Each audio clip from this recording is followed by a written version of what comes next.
Hello everyone. The question here is consider the following snapshot of a system. एक table हमको यहाँ पर दिया गया है और हमें यहाँ पर यूज़ करना है बैंकर्स एल्गोरिथम का। बैंकर्स एल्गोरिथम जिसे डेडलॉक अवॉइडेंस एल्गोरिथम के नेम से भी जानते हैं। अब डेडलॉक अवॉइडेंस जैसा हमको नेम से मालूम पड़ रहा है, सिस्टम में डेडलॉक को ऑकर होने से रोकने वाला एल्गोरिथम। एक्चुअली यहाँ पे करते क्या है, इस एल्गोरिथम की मदद से सेफ स्टेट को पता किया जाता है। सेफ स्टेट मीन्स हम बोल सकते हैं सेफ ऑर्डर, मीन्स सिस्टम में जो भी नंबर ऑफ प्रोसेसेस है, इन प्रोसेसेस को इस ऑर्डर में एग्जीक्यूट करना है कि सिस्टम में डेडलॉक ऑकर ना हो। अब हमें यहाँ पर 2 क्वेश्चंस और दिए गए। What is the content of the matrix need, एक क्या होता है हम लोग देखते हैं, is the system in safe state. इसी सेफ स्टेट की बात हो रही है जो जस्ट अभी हमने डिस्कस किया है कि हमको प्रोसेस का ऑर्डर पता करना है। सो इस टेबल के अंदर हम देखें, हमें प्रोसेस दी गई है P0 से लेके P4 तक 5 प्रोसेस यहाँ पर है। हमें अलोकेशन दिया गया है। अलोकेशन मीन्स यहाँ पर कुछ रिसोर्सेस है, रिसोर्स A, B, C और D। तो A, B, C, D जो रिसोर्स है वो अलोकेट कितने किए गए हैं प्रोसेसेस को, हमको इन कॉलम्स को देख के मालूम पड़ेगा, जो कि अलोकेशन नेम से। मैक्स नेम का कॉलम क्या बोलता है, प्रोसेस की मैक्सिमम नीड या मैक्स डिमांड, यानी प्रोसेस को मैक्सिमम इतने रिसोर्सेस चाहिए A, B और C, D के, जो नंबर्स यहाँ पर दिए गए हैं।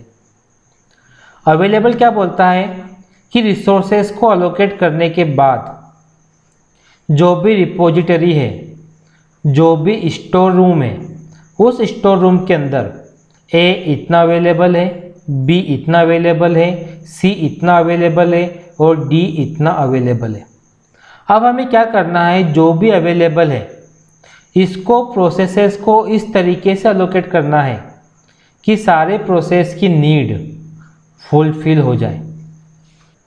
यदि हम देखें question number 1, what is the content of the matrix need, हमें यहाँ पर मैट्रिक्स नीड को पता करना है। सो मैं यहाँ पर क्या करता हूँ कि एक कॉलम और बना देता हूँ, उस कॉलम को हमने नेम दे दिया नीड। अब इस कॉलम के अंदर 4 रिसोर्स हमको रखना पड़ेंगे, A, B, C और D। 4 रिसोर्सेज को मैंने यहाँ पर रख दिया।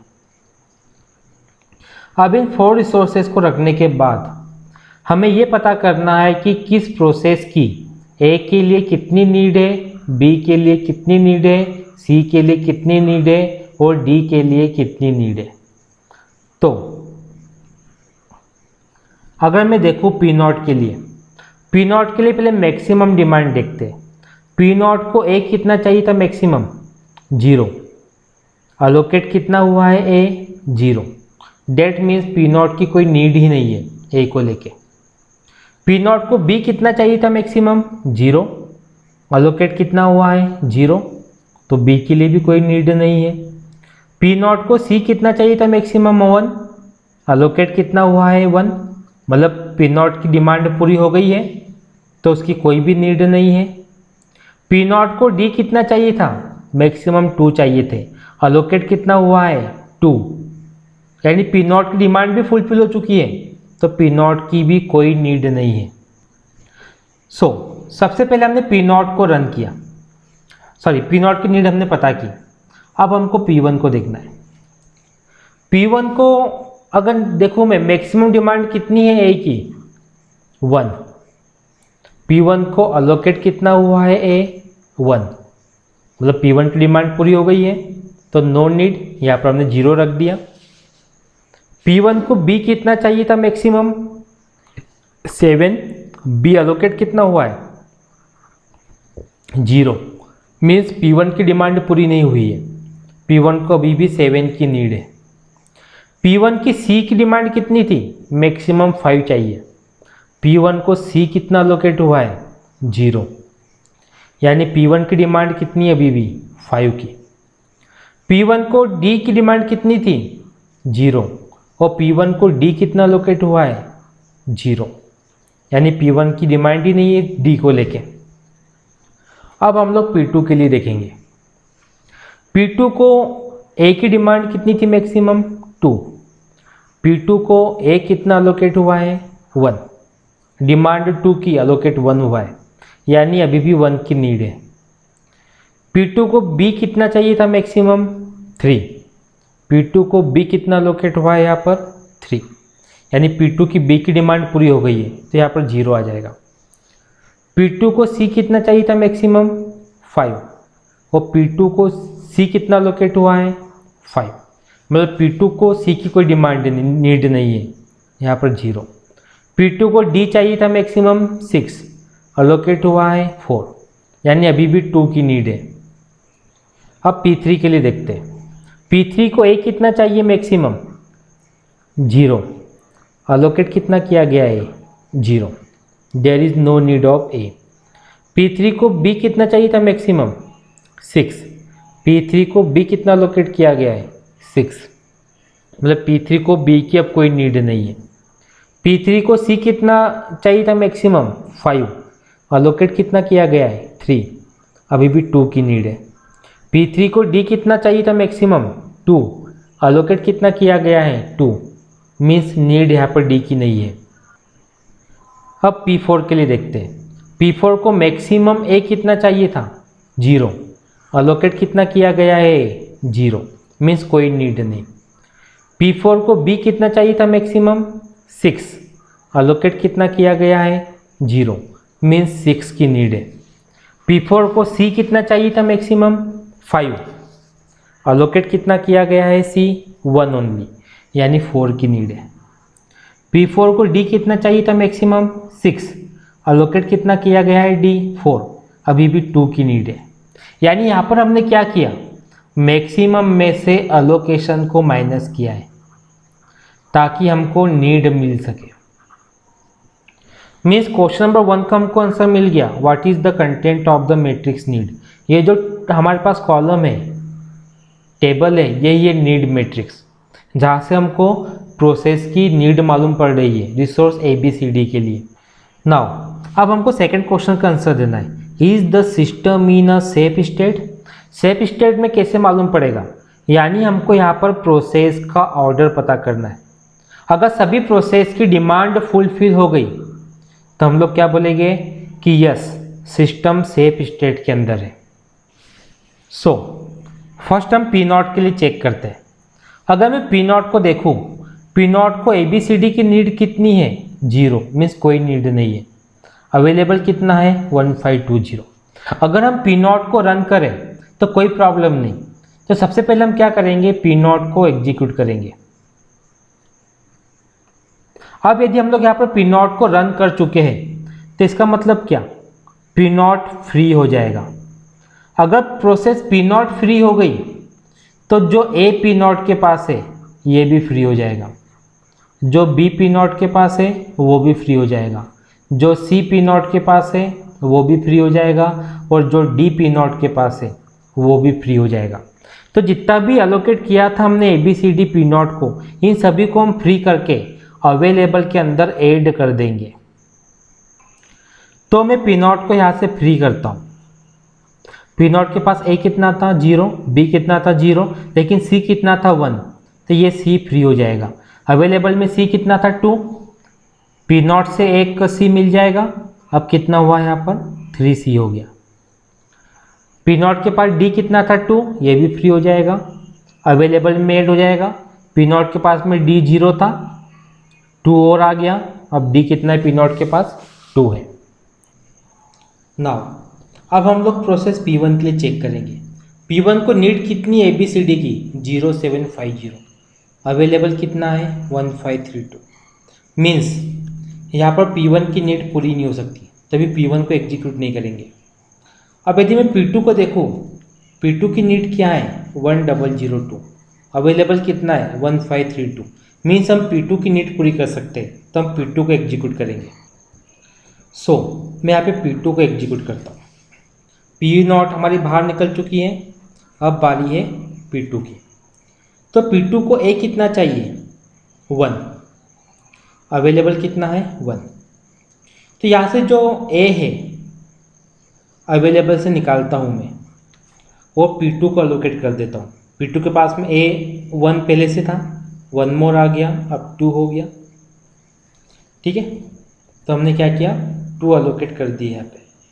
नाउ P2 की एक ही डिमांड पूरी हो गई, B तो कुछ चाहिए नहीं, C भी नहीं चाहिए, D कितना चाहिए 2, अवेलेबल कितना है 2। तो जो 2D अवेलेबल है, अवेलेबल से निकाल के हम लोग P2 को अलोकेट कर देते हैं। 4 पहले से थे, 2 और मिल गए, अब P2 के पास में 6D है। अब यदि हम लोग देखें P2 की डिमांड पूरी हो चुकी है, यानी अब हम P2 को फ्री कर सकते हैं। अगर मैंने P2 को फ्री किया, इसका मीनिंग जो ABCD P2 को अलोकेट किया था वो भी फ्री हो जाएगा। सो P2 के पास A कितना था 2, इसको हम फ्री कर देते हैं 2 को, अवेलेबल में चल जाएगा, यहाँ पर 2 आ गया।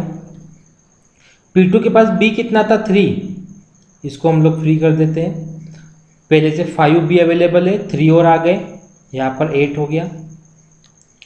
P2 के पास C कितना है 5 को फ्री कर दो, पहले से अवेलेबल में कितना है 3, 5 और आ गए, यहाँ पर 8C हो गए। P2 के पास D कितना है 6, इस 6 को फ्री कर दो, अवेलेबल में D था ही नहीं, 6 आ गए, अब 6D अवेलेबल के अंदर है। अब यदि हम देखें P2 के बाद हम किसको एग्जीक्यूट कर सकते हैं, अगर मैं P1 को चेक करूँ वापस तो 0750, अवेलेबल कितना है 2816, यानी हम P1 की डिमांड को फुलफिल कर सकते हैं। अब हम P1 को एग्जीक्यूट करेंगे। सो मैंने यहाँ से P1 को ले लिया। सो P1 को A की डिमांड नहीं है 0 है, B कितना चाहिए 7, अवेलेबल कितना है 8। सो 8 में से हम 7B निकाल लेंगे, 1 अवेलेबल रहेगा, और 7B निकाल के हम P1 को अलोकेट कर देते। P1 के पास 0B था, अब 7B आ जाएगा। ठीक, 7 हमने अलोकेट कर दिया। नाउ P1 की C की नीड कितनी थी 5 को भी हम ऐसे निकाल देते हैं, अवेलेबल कितना है 8, अगर 8 में से हम 5 अलोकेट कर देंगे तो यहाँ पर कितना रिमेनिंग रहेगा 3 रिमेनिंग रहेगा। ठीक, तो 5 हमने P1 को अलोकेट कर दिया। अब D की डिमांड तो है नहीं P1 की, यानी P1 की रिक्वेस्ट भी फुलफिल हो चुकी है। अब हम P1 को यहाँ से फ्री कर देते हैं। अगर मैंने P1 को फ्री कर दिया मीन्स जो रिसोर्सेज P1 को दिए थे ABCD वो भी यहाँ से फ्री हो जाएंगे। सो यदि हम देखें P1 के पास A कितना था 1, ये 1 यहाँ से फ्री हो जाएगा, अवेलेबल में चले जाएगा, पहले से 2 अवेलेबल था, 1 और आ गया, यहाँ पर 3 हो गया।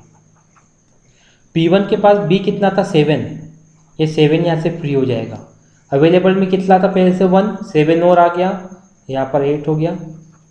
P1 के पास C कितना था 5, ये भी फ्री हो जाएगा, अवेलेबल में C कितना है 3 और ये 5 आ गया, यहाँ पर 8 हो गया। P1 के पास D कितना था 0, तो जो अवेलेबल में 6 है वो पहले से 6 रहेगा ना।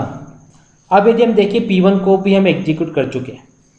अब P1 के बाद अगर हम डिमांड फुलफिल करने देखें तो P3 की डिमांड फुलफिल हो सकती है, तो हम P3 को ले लेते हैं। सो P3 के लिए यदि हम देखें A 0 चाहिए, B 0 चाहिए, C 2 चाहिए, अवेलेबल कितना है 8। सो 8 में से हम 2C निकाल लेंगे, रिमेनिंग रहेगा 6, और जो 2C हमने निकाला है अलोकेट कर देंगे P3 को। 3 पहले से था, 3 + 2, अब 5 हो जाएगा P3 के पास से, और यहाँ पर नीड में 0, यानी P3 की डिमांड यहाँ पर फुलफिल हो चुकी है। अगर P3 की डिमांड फुलफिल हो गई मीन्स P3 को हम लोग फ्री कर सकते हैं। अगर P3 को हम फ्री करेंगे सो P3 के पास में यदि हम देखें B कितना था 6, यहाँ से फ्री हो गया, अवेलेबल में चले जाएगा, पहले से 8 था, 8 + 6 यहाँ पर 14 आ जाएगा। P3 के पास C कितना है 5, यहाँ से फ्री हो जाएगा, अवेलेबल में चले जाएगा, पहले से 6 अवेलेबल था, 5 और आ गया, 11 हो गया। P3 के पास में D कितना था 2, यहाँ से हम लोग फ्री कर देंगे, अवेलेबल में 6 पहले से था D, 2 और आ गया, यहाँ पर 8 हो गया, और A तो 3 ही है। अब यदि हम P3 के बाद देखें तो P4 अकेली प्रोसेस बची है, उसकी डिमांड क्या है 0642, अवेलेबल कितना है 3, 14, 11, 8। डेट मीन्स P4 की डिमांड भी यहाँ पर फुलफिल हो जाएगी। तो अगर मैं सेफ ऑर्डर देखूँ, P0 P2 को रन करेंगे, देन P1 को, देन P3 को, देन P4 को, तो डेडलॉक नहीं आएगा। सो क्वेश्चन क्या था, is the system in safe state? Yes, system is in safe state. So this was the solution for this question. यदि आपकी तरफ से कोई भी डाउट हो, कोई भी क्वेश्चन हो, कमेंट बॉक्स में लिख भेजिए। नेक्स्ट एपिसोड में आपके डाउट को, क्वेश्चन को सॉल्व करने की पूरी कोशिश करेंगे। Thank you for